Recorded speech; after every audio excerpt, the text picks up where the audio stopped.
Hello students, स्वागत है आपका साइंस क्वेस्ट विद एनकेटी पर। आज के इस इम्पॉर्टेंट वीडियो में हम बात करने वाले हैं डायबिटीज़ के बारे में। डायबिटीज़ एक ऐसा मेटाबॉलिक डिसऑर्डर है जो आज के टाइम में बहुत रैपिडली स्प्रेड हो रहा है। सो इस वीडियो में हम समझेंगे डायबिटीज़ क्या होती है, इंसुलिन का रोल क्या है, डायबिटीज़ के टाइप्स, सिम्टम्स, उसके कॉम्प्लिकेशंस और डायबिटीज़ का प्रॉपर मैनेजमेंट। तो आप लोग इस वीडियो को एंड तक ज़रूर देखिएगा। तो चलिए बिना टाइम वेस्ट किए हम इस वीडियो को स्टार्ट करते हैं। So diabetes is a chronic metabolic disorder in which the body can not regulate blood glucose properly. Diabetes एक ऐसा लॉन्ग टर्म मेटाबॉलिक डिसऑर्डर है, हमारे बॉडी में जो मेटाबॉलिक रिएक्शंस है, मेटाबॉलिक प्रोसेसेस है, उसका एक ऐसा लॉन्ग टर्म डिसऑर्डर है जिसमें बॉडी जो है वो प्रॉपरली ब्लड ग्लूकोज यानी कि ब्लड शुगर को रेगुलेट नहीं कर पाती है, चैनलाइज नहीं कर पाती है। And this happens because of lack of insulin, reduced insulin action और बोथ। या तो इंसुलिन कम प्रोड्यूस हो रहा है या फिर इंसुलिन की बॉडी में कमी हो गई है, या दोनों में से कुछ भी, या दोनों एक साथ कुछ भी हो सकते हैं। मेटाबॉलिक डिसऑर्डर्स क्या होता है, इसको भी हम एक बार यहाँ पे थोड़ा सा समराइज़ करते हैं। मेटाबॉलिक डिसऑर्डर्स ये वो डिजीज़ेज़ हैं जो आपके नॉर्मल मेटाबॉलिज्म जो होते हैं बॉडी की, उसको डिस्टर्ब कर देते हैं। हमारी बॉडी का नॉर्मल मेटाबॉलिज्म क्या है, जिसमें आपके आ जाते हैं digestion, absorption, utilisation of nutrients, energy production.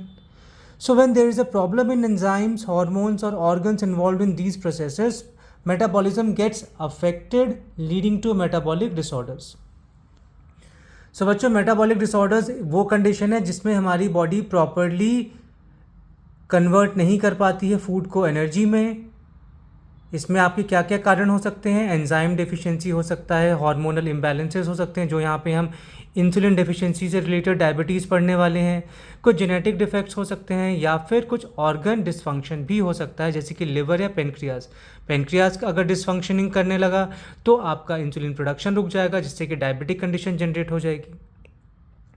जैसे कि हम पढ़ने वाले हैं डायबिटीज़ मेलाइटिस के बारे में, इसमें क्या है, कार्बोहाइड्रेट मेटाबॉलिज्म इसमें हमारा अफेक्ट हो जाता है। यानी कि कार्बोहाइड्रेट मेटाबॉलिज्म अफेक्ट क्यों हो गया, क्योंकि पेनक्रियाज इंसुलिन प्रोड्यूस नहीं कर पा रहा है, तो आपका जो बॉडी में ग्लूकोज है वो प्रॉपरली यूटिलाइज नहीं हो पा रहा है सेल्स के द्वारा, और एनर्जी प्रोडक्शन अल्टीमेटली नहीं कर पा रहा है। मेटाबॉलिक डिसऑर्डर्स जो हैं, results from the defects in metabolic pathways due to enzyme और हार्मोनल एबनॉर्मेलिटीज़। आई होप आप लोगों को व्हाट इज़ मेटाबॉलिक डिसऑर्डर समझ में आ गया होगा। डायबिटीज़ में होता क्या है, जो ब्लड ग्लूकोज लेवल है वो इंक्रीज़ हो जाता है, बढ़ जाता है, and this condition is called hyperglycaemia, यानी कि high blood sugar level. Hyperglycaemic condition जो है वो डायबिटिक केस में आपकी बनती है, जिसमें कि ब्लड में जो शुगर है, वो ग्लूकोज है जो आपने खाना खाया है, उसके बाद जो ब्लड में प्रॉपरली यूटिलाइज होने के बाद शुगर पहुंचा है, वो आपका ब्लड में ही सर्कुलेट होता रहता है, वो आपके बॉडी के सेल्स में नहीं जा पाता है due to the deficiency of insulin hormone. तो यहाँ पे क्वेश्चन अराइज होता है, then why insulin is important, insulin ज़रूरी क्यों है। Insulin is a hormone produced by beta cells of pancreas, यानी कि आइल्स ऑफ लैंगरहैंस जो हैं आपके सेल्स, पेनक्रियाज का जो रीजन है उनमें जो बीटा सेल्स हैं वहाँ से आपके प्रोड्यूस होते हैं insulin hormone, and it helps cells absorb glucose from blood and use it for energy. और इंसुलिन मदद करते हैं सेल्स को ताकि वो ग्लूकोज को एब्जॉर्ब कर सके ब्लड में से और एनर्जी का प्रोडक्शन स्टार्ट हो सके, यानी कि ग्लाइकोलिसिस क्रैब साइकिल, आपका ETS प्रोसेस रेस्पिरेशन का स्टार्ट हो सके। Now without enough insulin glucose stage in the blood. अगर बॉडी आपकी, अगर आपका पेनक्रियाज इनफ इंसुलिन प्रोड्यूस नहीं कर पा रहा है तो ग्लूकोज ब्लड में ही रहेगा, जिससे कि आपका ब्लड शुगर लेवल बढ़ जाएगा। ये आपके आइल्स ऑफ लैंगरहैंस क्या हैं? Islets of Langerhans are specialised clusters of endocrine cells present in the pancreas that secrete hormones directly into the bloodstream. Isles of Langerhans जो हैं ये आपके एंडोक्राइन पेनक्रियाज के एंडोक्राइन पोर्शन का हिस्सा हैं, जो आपके प्रेजेंट होते हैं पेनक्रियाज में और सिक्रीट करते हैं हार्मोन्स। कहाँ पे? डायरेक्टली ब्लड में। They form the endocrine part of the pancreas. सबसे पहला पार्ट कि islets of Langerhans endocrine portion है पेनक्रियाज का, and they are scattered among the exocrine acini of the pancreas. ये जो आपका एक्सोक्राइन पोर्शन है पेनक्रियाज का, उसमें अपने स्कैटर्ड होते हैं। और ये आपका एक मेजर रोल प्ले करते हैं किस चीज़ में, regulation of blood glucose level. क्यों? क्योंकि ये इंसुलिन प्रोड्यूस करते हैं। आइल्स ऑफ लैंगरहैंस में और भी सेल्स मौजूद हैं, जैसे कि अल्फा सेल्स जो ग्लूकेगॉन हार्मोन प्रोड्यूस करते हैं, बीटा सेल्स की हमने बात ही कर ली जो इंसुलिन प्रोड्यूस करते हैं, डेल्टा सेल्स होते हैं जो आपके सोमैटोस्टैटिन प्रोड्यूस करते हैं। So islets of Langerhans are endocrine cell clusters of the pancreas that secrete hormones like insulin and glucagon to regulate blood glucose। अगर ब्लड में ग्लूकोज लेवल बढ़ गया है तो इंसुलिन रिलीज होगा, ब्लड में ग्लूकोज लेवल घट गया है, कम हो गया है तो ग्लूकेगॉन रिलीज होता है। So insulin and glucagon both works antagonistic या both work against each other. Now we are going to talk about the types of diabetes. Diabetes कितने टाइप्स की होती हैं? सबसे पहला है आपका type 1 diabetes which is insulin dependent diabetes. Autoimmune disease होता है इसमें, body's immune system attacks pancreatic beta cells. इसमें जो बॉडी का इम्यून सिस्टम है वो अपने खुद के ही पेंक्रियाज के बीटा सेल्स को मारने लग जाता है, और जब पेंक्रियाज का बीटा सेल्स खत्म होने लग जाएगा तो इंसुलिन फिर प्रोड्यूस कौन करेगा, और इंसुलिन प्रोड्यूस नहीं होगा तो आपके ब्लड में जो शुगर लेवल है यानी कि ग्लूकोज लेवल है वो बढ़ता जाएगा। सो लिटिल और नो इंसुलिन प्रोडक्शन। इस टाइप 1 डायबिटीज़ में क्या होता है स्टूडेंट्स, जो आपका इंसुलिन प्रोडक्शन है वो या तो बहुत ही कम होगा, ना के बराबर, या बिल्कुल होगा ही नहीं। ना के बराबर भी होगा तो वो कोई किसी काम का नहीं है, और नहीं हो रहा है प्रोड्यूस तो फिर बहुत ही अलार्मिंग सिचुएशन है आपके लिए। ये जो टाइप 1 डायबिटीज़ है mostly occurs in children and young adults. Type 1 diabetes ज़्यादातर चिल्ड्रन और यंग एडल्ट्स में ऑब्जर्व की जाती है। Requires life long insulin injections, और इस केस में क्या होता है, लाइफ लॉन्ग पूरे ज़िंदगी भर इंसुलिन के इंजेक्शंस लेने पड़ते हैं। बात करें इसमें हम सिम्टम्स की, क्या क्या हमें लक्षण देखने को मिलते हैं टाइप 1 डायबिटीज़ में, तो सबसे पहला है एक्सेसिव यूरिनेशन, यानी कि यूरिन की जो अर्ज है वो बहुत ज़्यादा होगी, हम बार बार वॉशरूम जाएंगे फॉर यूरिनेशन। इस कंडीशन को हम कहते हैं polyuria. Next is excessive thirst, यानी कि बहुत ज़्यादा प्यास लगेगी, this is called polydipsia. Weight loss, sudden weight loss हो जाएगा बहुत ज़्यादा, फैटीग होगा यानी कि थकावट रहा करेगी, इंक्रीज हंगर, भूख भी बहुत ज़्यादा बढ़ जाएगी टाइप 1 डायबिटीज़ के केस में। तो ये सिम्टम्स आप सभी लोग ध्यान रखिएगा। तो अब हम सेकेंड टाइप की बात करेंगे, that is type 2 diabetes which is non insulin dependent. ये इंसुलिन पे डिपेंडेंट नहीं है। It is the most common type, 90 to 95% cases में टाइप 2 डायबिटीज़ देखने को मिलती है। कॉज्ड बाय इंसुलिन रेजिस्टेंस, यानी कि body cells do not respond to insulin. Body के सेल्स जो है वो इंसुलिन के प्रति रिस्पॉन्ड ही करना छोड़ दिया उन्होंने। इंसुलिन प्रोड्यूस भी हो रहा है, pancreas tries to produce more insulin but later fails. Pancreas इसमें क्या कर रही है, इंसुलिन नॉर्मली प्रोड्यूस तो कर रही है लेकिन आपके बॉडी के सेल्स उस इंसुलिन को यूज़ कर ही नहीं पा रहे हैं, और ब्लड शुगर जो है आपका, ब्लड में ग्लूकोज, उसको अपने अंदर एंटर करवा ही नहीं पा रहे हैं। तो क्या हुआ, बॉडी के cells they become resistant to insulin. Mostly associated with किस केसेस में होता है, ओबेसिटी, यानी कि मोटापा हो जाए उस केस में, लैक ऑफ एक्सरसाइज, आप बिल्कुल भी कोई व्यायाम, कोई भी एक्सरसाइज नहीं कर रहे हैं, कोई भी कसरत आप नहीं कर रहे हैं, एकदम सेडेंट्री लाइफस्टाइल है, आप अपने ऑफिस में बैठे हैं तो बस वहाँ बैठने वाला ही जॉब कर रहे हैं, घर पे हैं तो आप घर पे भी 24 घंटे बैठे हुए हैं। तो अगर आप कोई काम ऐसा नहीं कर रहे हैं जिसमें आपकी फिजिकल एक्टिविटी हो तो टाइप 2 डायबिटीज़ होने का खतरा बढ़ जाता है। अनहेल्दी डाइट, दिन भर जंक फूड ही चला जा रहा है तो भी वो आपके लिए ख़तरनाक है। अगर फैमिली हिस्ट्री यानी कि जेनेटिक्स में है तो भी टाइप 2 डायबिटीज़ होने के चांसेस होते हैं। हम टाइप 2 डायबिटीज़ की अगर सिम्टम्स की बात करें तो यहाँ ये स्लो है, ग्रेजुअल ऑनसेट होता है, धीरे धीरे ये शुरुआत होती है इसकी। इसमें भी आपको फैटीग देखने को मिलेगा बॉडी में, मतलब थकावट रहेगी। फ्रीक्वेंट यूरिनेशन, यहाँ पे भी आप फ्रीक्वेंटली यूरिनेट करने के लिए जाएंगे।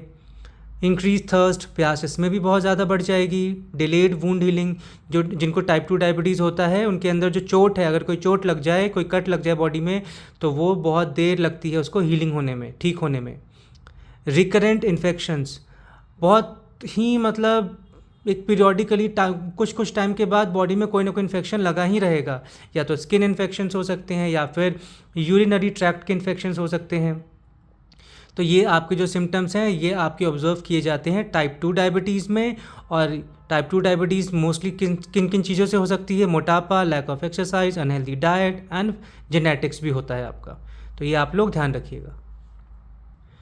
Now we are moving towards the third type of diabetes and that is gestational diabetes. अब ये गेस्टेशन से है, रिलेटेड है आपका। So diabetes that develops during pregnancy, ऐसी डायबिटीज़ जो प्रेगनेंसी के दौरान डेवलप हो जाए, that is called gestational diabetes and usually in the second और third trimester.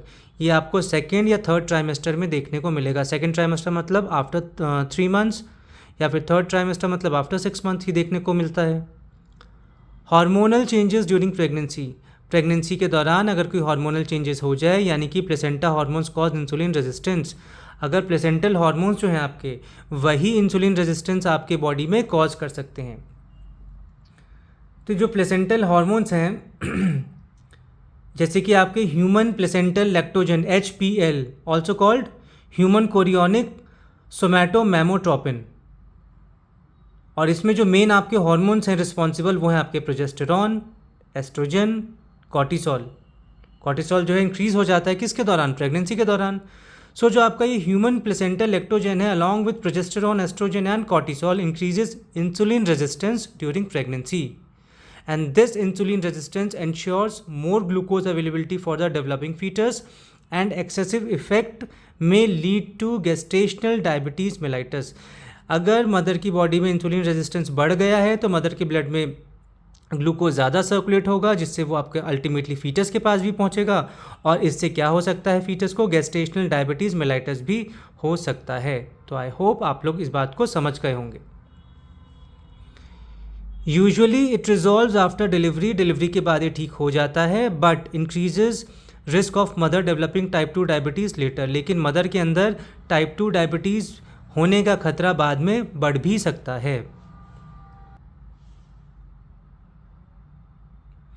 Important for babies health, babies health के लिए क्या चीज़ सबसे महत्वपूर्ण है? It may cause high birth weight या ब्रीदिंग प्रॉब्लम्स। जो आपका यंग वन है जिसका जन्म हुआ है अभी अभी, उसमें उसका बर्थ वेट ज़्यादा हो सकता है, या फिर उसमें कुछ ब्रीदिंग प्रॉब्लम्स हो सकती हैं गेस्टेशनल डायबिटीज़ की वजह से।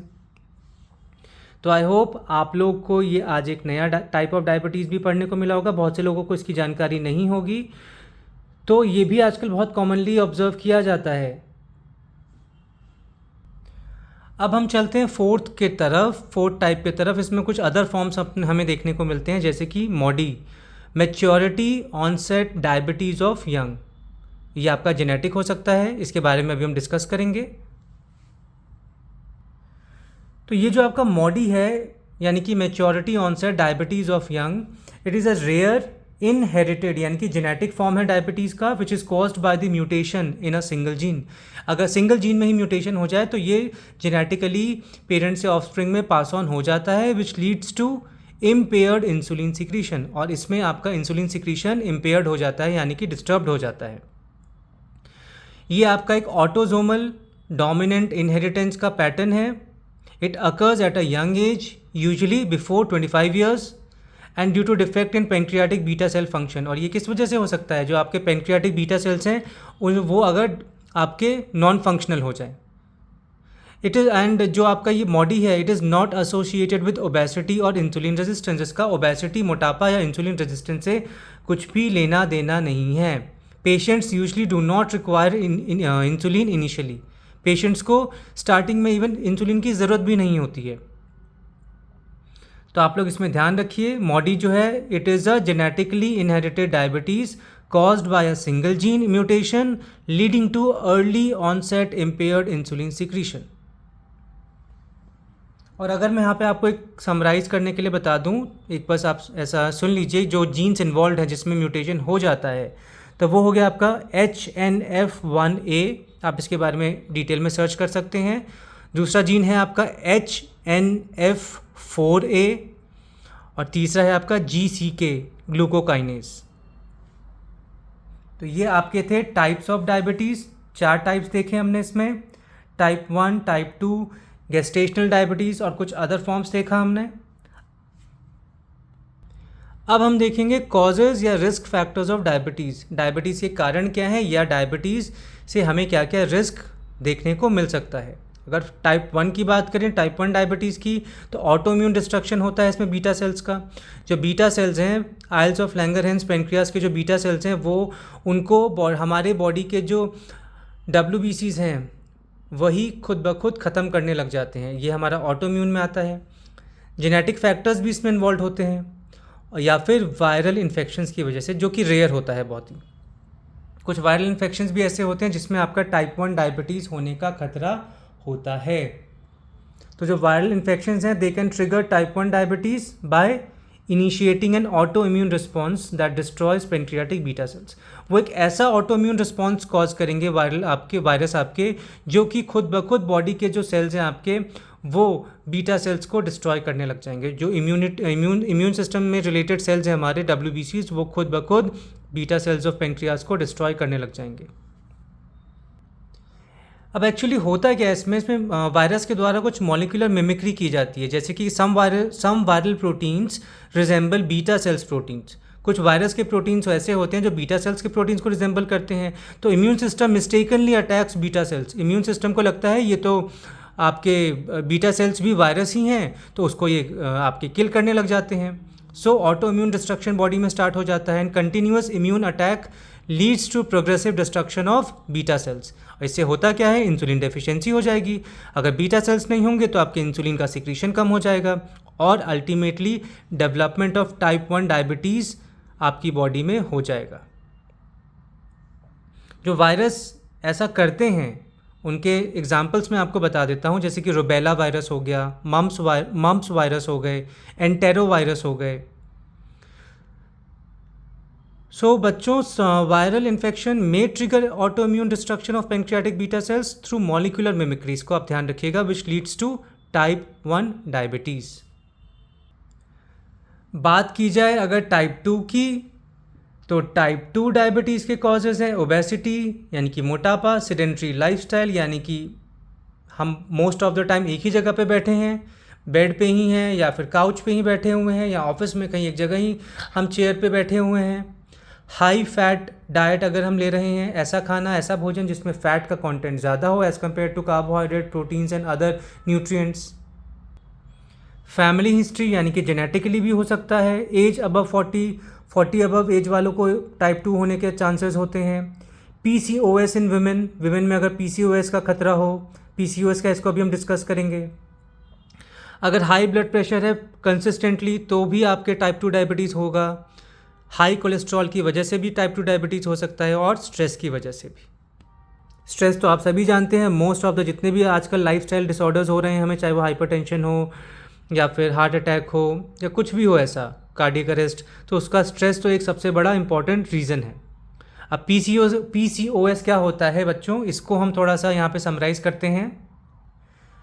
सो PCOS is a common hormonal disorder in women of reproductive as.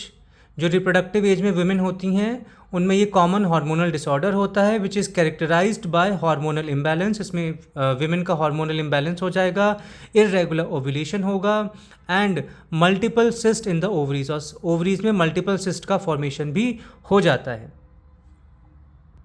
अब यहाँ पे हमने डायबिटीज़ में इसका जिक्र किया,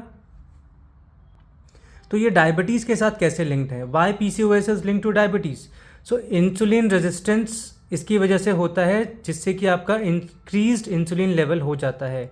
ब्लड में इंसुलिन का लेवल बढ़ता ही रहेगा, सेल उसको इंसुलिन को यूटिलाइज नहीं कर पा रहे हैं। High insulin stimulation, androgen production. अगर ब्लड में, विमेन के ब्लड में अगर इंसुलिन का क्या कहते हैं प्रेजेंस ज़्यादा है, तो एंड्रोजन का प्रोडक्शन भी स्टार्ट हो जाएगा, विच increases risk of type 2 diabetes and gestational diabetes. और इसकी वजह से टाइप 2 या फिर गेस्टेशनल डायबिटीज़ होने का भी खतरा बढ़ जाएगा। So PCOS is a hormonal disorder in women characterised by insulin resistance, hyper androgenism and irregular ovulation. PCOS में इंसुलिन रेजिस्टेंस बढ़ जाता है, विमेन में हाइपर एंड्रोजेनिज्म यानी कि एंड्रोजन का प्रोडक्शन बढ़ जाता है, एंड इर्रेगुलर ओव्यूलेशन भी होता है, यानी कि जो ओवम का रिलीज है, मेंस्ट्रुअल साइकिल, वो आपका इर्रेगुलर हो जाता है।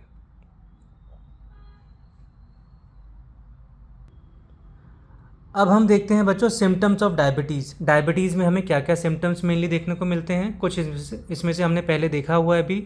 सबसे पहला सिम्टम हमें देखने को मिलेगा पॉलीयूरिया, यानी कि frequent urination, urge for urination बहुत ज़्यादा हो जाएगा, बार बार हमें वॉशरूम भागना पड़ेगा। पॉलीडिप्सिया, एक्सेसिव थर्स्ट, यानी कि बहुत ही ज़्यादा, नॉर्मल से बहुत ज़्यादा प्यास लगेगी। पॉलीफेजिया, यानी कि भूख भी बहुत ज़्यादा बढ़ जाएगी, नॉर्मली जितना खाता था पर्सन डायबिटिक केस में उससे ज़्यादा खाने लग जाएगा। अनएक्सप्लेन्ड वेट लॉस, यानी कि अचानक से वेट का लॉस भी होने लग जाएगा, वज़न कम होने लग जाएगा। फैटीग रहेगा, बॉडी में थकावट रहेगी। ब्लड विजन, यानी कि धुंधला दिखने लग जाएगा। टिंगलिंग और नमनेस इन हैंड्स और फीट, हाथ या पैर में, फीट मतलब हाथ या आपके जो सोल है उसमें एक ऐसा फील होगा कि टिंगलिंग हो रहा है, कुछ ना कुछ चल रहा है, चींटी जैसा, या फिर सुन्न हो जाएगा। स्लो वुंड हीलिंग, यानी कि चोट लगेगी तो चोट बहुत ही देरी के साथ आपकी ठीक होगी। और रिकरेंट इन्फेक्शंस, बॉडी में कुछ ना कुछ इन्फेक्शंस लगा ही रहेगा, कोई स्किन इन्फेक्शन हो गया, कभी यूरिनरी ट्रैक्ट का इन्फेक्शन हो गया। तो ये थे आपके सिम्टम्स जो नॉर्मली हमें डायबिटिक कंडीशन में देखने को मिलते हैं। अब हम बात करें डायग्नोसिस की, कैसे डायबिटीज़ को डायग्नोस किया जाए। तो सबसे पहला हम देखते हैं fasting blood sugar. Fasting blood sugar मतलब चेक करने से पहले हमें फास्टिंग रखनी पड़ेगी, यानी कि हमें कम से कम 12 घंटे पहले या 16 घंटे पहले हमें खाना खाया होगा, उसके बाद हमें खाना नहीं खाना है। तो नॉर्मल अगर डायबिटीज़ नहीं है तो इसमें आपको क्या देखने को मिलेगा, लेस देन 100 mg पर डेसीलीटर ब्लड में जो शुगर है वो लेस देन 100 mg पर डेसीलीटर ऑफ ब्लड हमें देखने को मिलेगा। अगर प्री डायबिटिक कंडीशन है तो 100 से 125 mg मिलीग्राम पर डेसीलीटर ब्लड में हमें देखने को मिलेगा शुगर, ग्लूकोज। अगर डायबिटिक कंडीशन है तो मोर देन और इक्वल टू 126 mg पर डेसीलीटर हमें देखने को मिलेगा। तो ये डेटा आप लोग याद रखिएगा। नॉर्मल पर्सन है जिसको डायबिटीज़ नहीं है तो लेस देन 100, प्री डायबिटिक को 100 टू 125 के बीच में हो सकता है। और अगर डायबिटिक कंडीशन जनरेट हो चुकी है बॉडी में तो इसमें ब्लड शुगर जो है वो मोर देन और इक्वल टू 126 mg पर डेसीलीटर रहेगा ही रहेगा। नेक्स्ट डायग्नोस्टिक प्रोसेस अगर हम देखें तो वो है हमारा पोस्ट प्रैंडियल ब्लड शुगर, यानी कि PPBS। पोस्ट प्रैंडियल का मतलब होता है आफ्टर ईटिंग, खाने के बाद। Blood sugar is usually measured 2 hours after a meal, खाने के 2 घंटे बाद ही। फास्टिंग में ये था कि आपको 12 घंटे 16 घंटे पहले तक ही खाना है, उसके बाद कुछ नहीं खाना, 12-16 घंटे का आपको फास्टिंग करना है। लेकिन पोस्ट प्रैंडियल में 2 घंटे खाने के बाद ही, खाने के 2 घंटे बाद ही टेस्ट किया जाता है। डायबिटीज़ है कैसे पता चलेगा, अगर ब्लड में शुगर जो है आपका मोर देन और इक्वल टू 200 mg पर डेसीलीटर अगर देखने को मिले तो ये डेटा आप याद रखिएगा। पोस्ट प्रैंडियल में नॉर्मल अगर हम बात करें तो आपका नॉर्मल होगा लेस देन 140 mg पर डेसीलीटर। प्री डायबिटिक की बात करें तो 140 से 199 mg पर डेसीलीटर होगा। और अगर मोर देन 200 या इक्वल टू या मोर देन 200 mg पर डेसीलीटर है तो इसमें आपके डायबिटिक कंडीशन जनरेट हो जाती है। PPBS के थ्रू, यानी कि पोस्ट प्रैंडियल ब्लड शुगर के टेस्ट के थ्रू हम डिटेक्ट कर सकते हैं अर्ली डायबिटीज़ को, and which helps assess insulin deficiency, जो हमें इंसुलिन डेफिशिएंसी को असेस करने में, चेक करने में बहुत ही ज़्यादा फ़ायदेमंद रहता है। So post prandial blood sugar का मतलब होता है खाना खाने के बाद ब्लड में ग्लूकोज का लेवल, जो यूजुअली 2 घंटे बाद चेक किया जाता है। Next diagnostic test is HbA1c test, जिसको हम कहते हैं glycated haemoglobin. It shows average blood sugar of last 3 months. ये लास्ट 3 मंथ्स का हमें एक एवरेज ब्लड शुगर लेवल बताता है। पहले हम डेटा देख लेते हैं, फिर एक बार इसको समझेंगे। नॉर्मल है अगर तो लेस देन 5.1, ये परसेंटेज के फॉर्म में बेसिकली बताता है आपका HbA1c। चलिए इसको हम पहले समझ लेते हैं, तभी डेटा भी हमें समझने में थोड़ी आसानी होगी।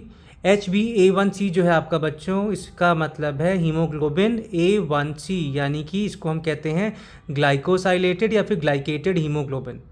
अब HbA1c टेस्ट है क्या? HbA1c test measures the percentage of haemoglobin that is bound to glucose in the blood. Haemoglobin का वो परसेंटेज जो ग्लूकोज से बाउंड है आपके ब्लड में, उसको टेस्ट किया जाता है। और आप लोग जानते हैं कि रेड ब्लड सेल्स का जो एवरेज लाइफ स्पैन है वो 120 डेज का होता है।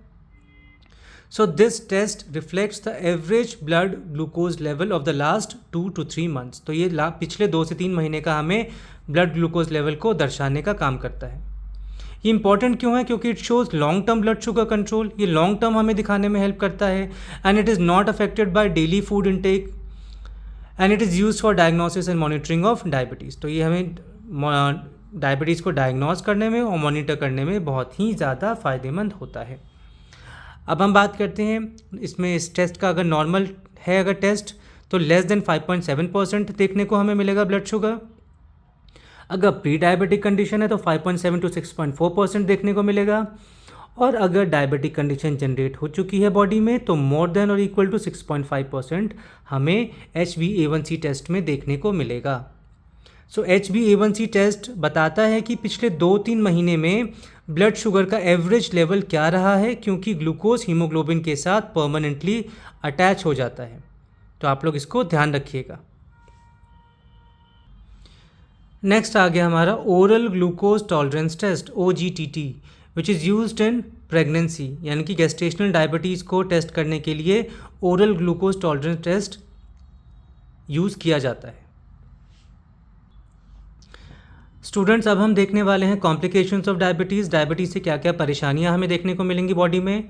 सबसे पहला है एक्यूट कॉम्प्लिकेशन, जो शॉर्ट टर्म होता है। इसमें हमें देखने को मिलेगा diabetic keto acidosis DKA। Mostly in type 1 में हमें देखने को मिलता है, जो टाइप 1 डायबिटीज़ है उसमें देखने को मिलता है। इसमें होता क्या है, फैट का ब्रेकडाउन होता है और कीटोन बॉडीज़ का फॉर्मेशन होता है। इसमें हमें सिम्टम्स बेसिकली देखने को मिलते हैं वॉमिटिंग, उल्टी आएगी, जो एब्डोमिनल पोर्शन है पेट का एरिया है वहाँ पे दर्द रहेगा, फ्रूटी ब्रेथ यानी कि फ्रूट जैसा जो सांस है उसमें से स्मेल आएगी, और डीप ब्रीदिंग इसमें पर्सन करने लगेगा। तो अब ये डायबिटिक कीटो एसिडोसिस है क्या, इसको भी हम समझेंगे। So students, diabetic keto acidosis is a serious acute complication of diabetes in which severe insulin deficiency leads to high blood glucose and excessive production of ketone bodies। इसमें क्या होता है, ब्लड ग्लूकोज बहुत हाई हो जाता है क्योंकि insulin की डेफिशिएंसी हो गई और बहुत ही ज़्यादा मात्रा में कीटोन बॉडीज़ का फॉर्मेशन स्टार्ट हो जाता है विच कॉजेज मेटाबॉलिक एसिडोसिस। अब एक क्वेश्चन यहाँ पे आता है कि वाई डज DKA अकर्स। तो DKA होता क्यों है, यानी कि डायबिटिक कीटो एसिडोसिस।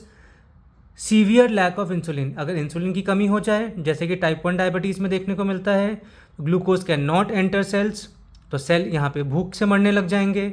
ना body starts breaking down fats for energy, तो बॉडी क्या करेगी, आपकी फैट्स का ब्रेकडाउन स्टार्ट कर देगी क्योंकि ग्लूकोज सेल्स के अंदर नहीं एंटर कर पा रहे हैं।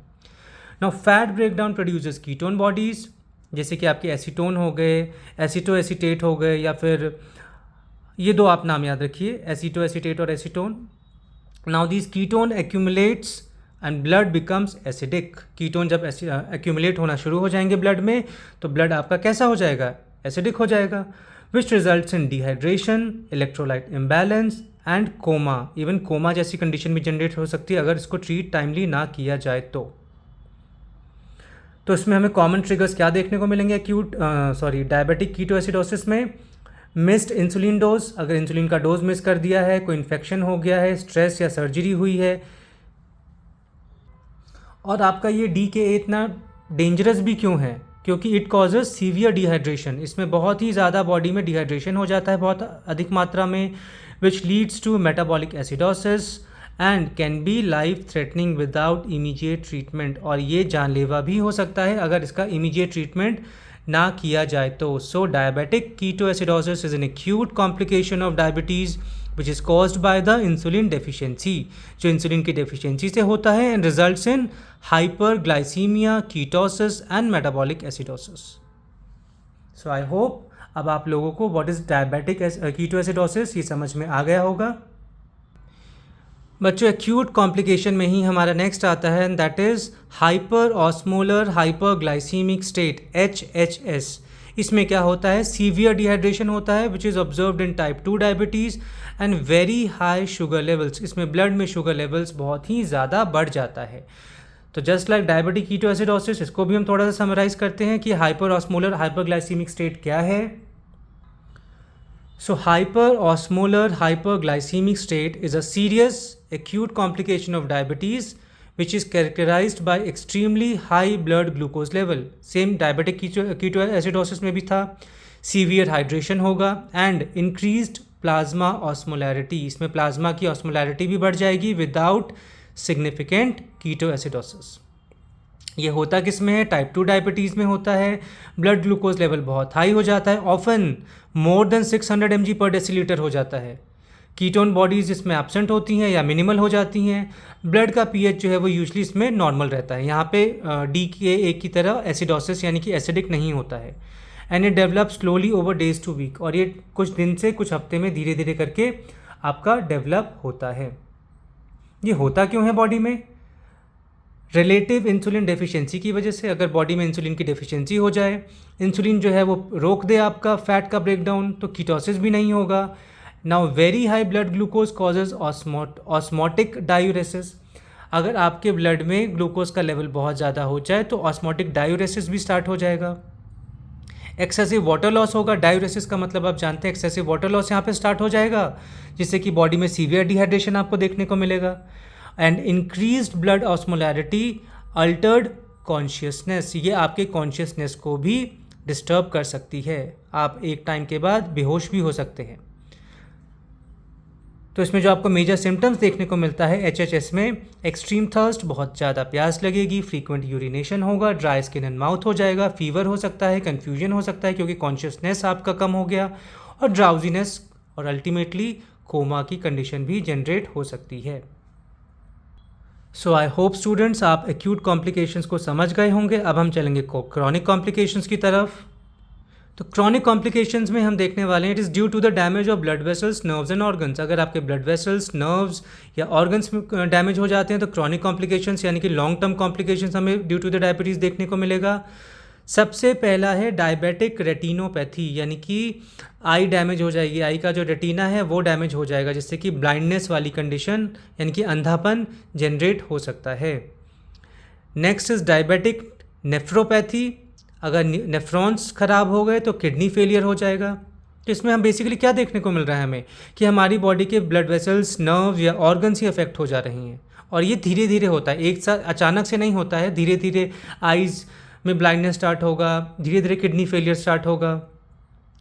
नेक्स्ट इज डायबिटिक न्यूरोपैथी, यानी कि नर्व पेन होगा या नमनेस हो जाएगा, यानी कि नर्वस सिस्टम में ही डिस्टर्बेंसेस स्टार्ट हो गया।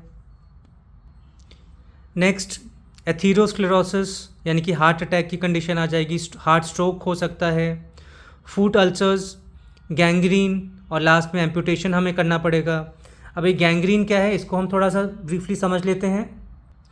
तो बच्चों, gangrene is a condition in which body tissues dies due to loss of blood supply या सीवियर इन्फेक्शन या दोनों की वजह से। गैंग्रीन एक ऐसी कंडीशन है जिसमें कि हमारे बॉडी के टिश्यू को ब्लड सप्लाई रुक जाएगी या कोई इन्फेक्शन हो जाएगा उस पर्टिकुलर टिश्यू में, या दोनों में से दोनों ही साथ में हो सकते हैं।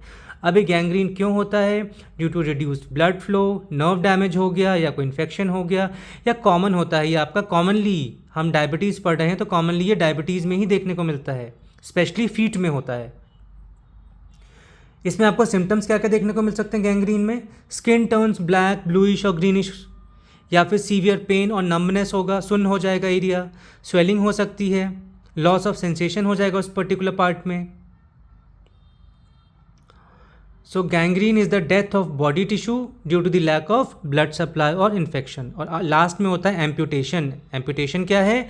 Amputation is the surgical removal of a body part, usually a limb, to prevent the spread of infection और सेव लाइफ। एम्पुटेशन जो है वो सर्जिकली, जब वो बॉडी का पार्ट ख़राब हो गया तो हम उसको सर्जिकली उस पर्टिकुलर पार्ट को, या हाँ वो जो पैर का हिस्सा है उसको हम सर्जिकली काट के अलग ही कर देते हैं। एम्पुटेशन यहाँ पे क्यों किया जाएगा? क्योंकि गैंग्रीन बहुत ज़्यादा फैल गया है due two diabetes, uncontrolled infection हो गया है, इरिवर्सिबल टिश्यू डैमेज हो गया है, अब वो ठीक नहीं हो सकता, या फिर लाइफ थ्रेटनिंग जानलेवा कोई कंडीशन आपकी डेवलप हो गई है। तो अभी रिलेटेड कैसे है डायबिटीज़ से?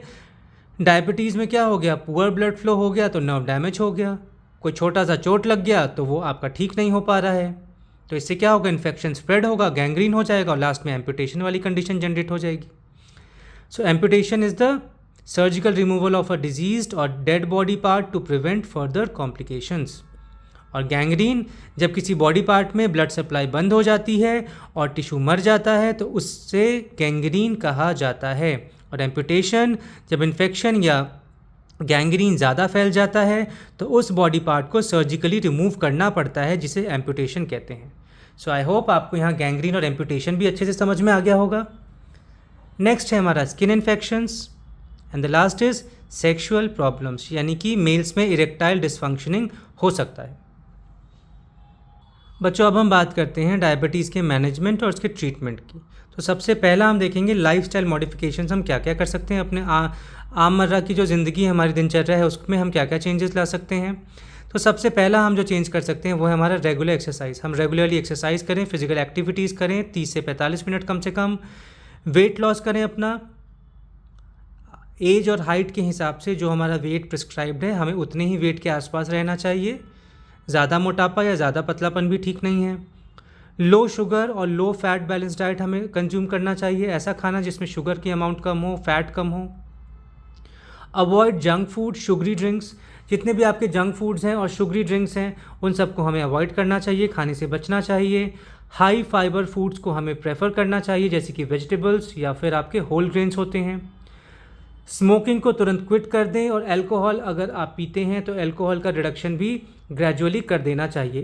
एक साथ अचानक से तो कोई चीज़ नहीं आप छोड़ सकते हैं, तो धीरे धीरे ग्रेजुअली आप इन चीज़ों को छोड़िए ताकि आपके बॉडी में डायबिटीज़ या फिर हार्ट स्ट्रोक, कार्डियक अरेस्ट, ये सब चीज़ें ना हो सकें।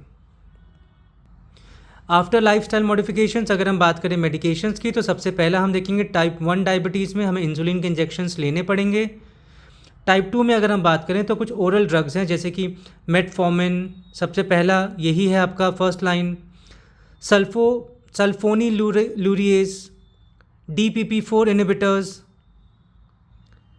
SGLT2 inhibitors, GLP-1 agonist. और इस केस में टाइप 2 में अगर इंसुलिन की ज़रूरत है तो इंसुलिन का कंजम्पशन भी किया जाएगा।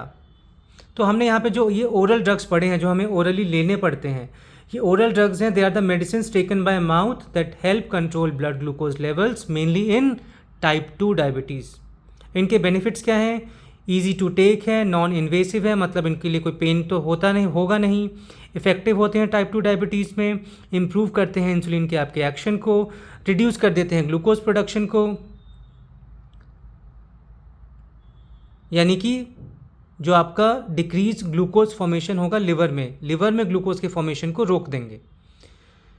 स्टिमुलेट करते हैं इंसुलिन के सिक्रीशन को। तो ये आपके कुछ ओरल ड्रग्स के बेनिफिट्स थे।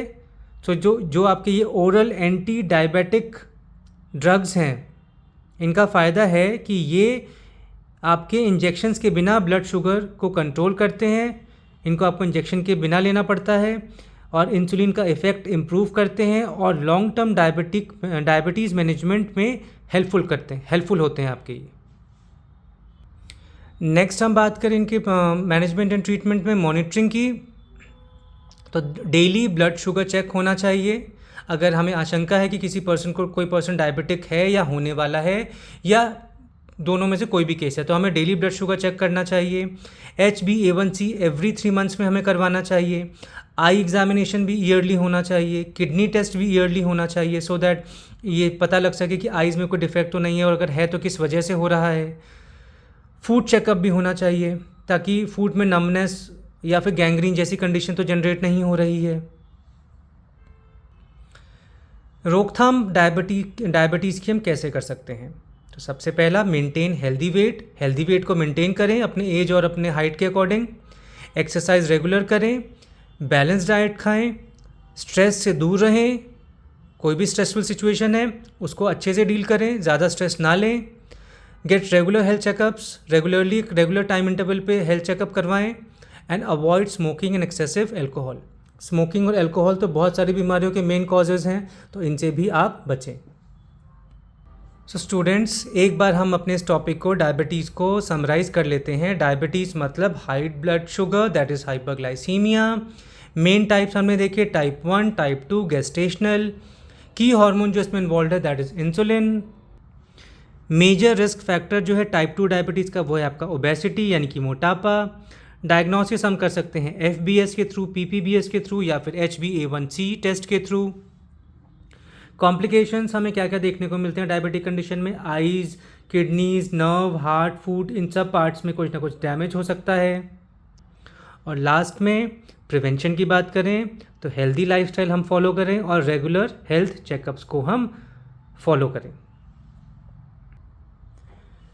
तो स्टूडेंट्स, ये था डायबिटीज़ का complete explanation from basics to complications. बिल्कुल हमने आपको इजी वे में समझाने की कोशिश की है। अगर आपको ये लेक्चर हेल्पफुल लगा हो तो लाइक ज़रूर कीजिएगा, इसको अपने दोस्तों के साथ शेयर कीजिएगा इस वीडियो को। और अगर आप साइंस क्वेस्ट विद NKT पर नए हैं तो चैनल को सब्सक्राइब करना मत भूलिएगा, ताकि आपको ऐसे ही interesting videos related to science मिलते रहें। तो अब हम आपसे मिलेंगे नेक्स्ट वीडियो में किसी दूसरे टॉपिक के साथ।